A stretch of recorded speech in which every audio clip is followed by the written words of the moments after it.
Obafo khona umuntu obhalile la wathi abantu benkatha bayasihlaza.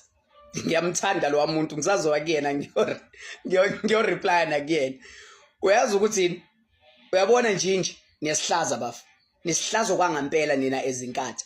Yabo njengamanje ukhuluma ngenkwalini nelento neMelmot. Uthi wena inqwaba kabi umhlaba osubuyisiwe. Ngoba ukhuluma ngani ngenkwalini neMelmot. Mina bafa ngikhuluma nenkwalini neMelmot le eyazo wena yangakini. Ngikhuluma ngeSouth Africa yonke. We umhlaba uzobuya uze kuthina wonke umhlaba ube kwicontrol yethu as abantu abamnyama. Angikhulumi ngehomestead la ukuthi khona hayi nginodukatholo wendawo kodwa ube unendawanyana mhlambe uba ihectare elilodwa.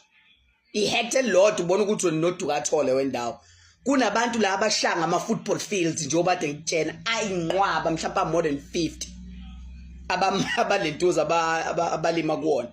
And wena ingqondo yakhe inero ngalo ndlela ukuthi ubone ukuthi wena makubuye lo mhlaba yaseshowe then selibuyile izwe. What about abantu abase Cape Town? What about abantu abase North West? What about abantu base lentuzeni Northern Cape? What about abantu from all walks of life? Because sibamnyama umhlaba wokhokho bakho bakamagwaza ngoba usabuya. That doesn't mean ukuthi kufanele ustope ukufightela umhlaba wokhokho babantu bakamkwena, umhlaba wokhokho babantu bakamalema. Sonke singama Africans and ifight yethu it needs to be kanje ehlangane ibe interwoven. Ungathi mina ngoba nakho usubuyile eshowe uthi hayi sekubuyile kumina seku right. Uyazibona ukuthi umthetho wakhona kahle kahle why ningakhuli beyond ama boundaries as inkatha, ningakhuli beyond ama boundaries we KZN is this mentality yokungakwazi ukuthi nikhule. It's because nazi ukuthi mase ninezinto la eKZN then senikulungile nina abantu beIFP. Sikhuluma thina ngeSouth Africa yonke.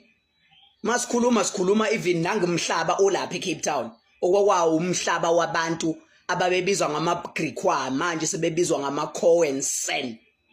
What about labo bantu labo? Usubuyile owabo umhlaba awukakabuye owabona uzokhuluma ngenkwalini neMelmot.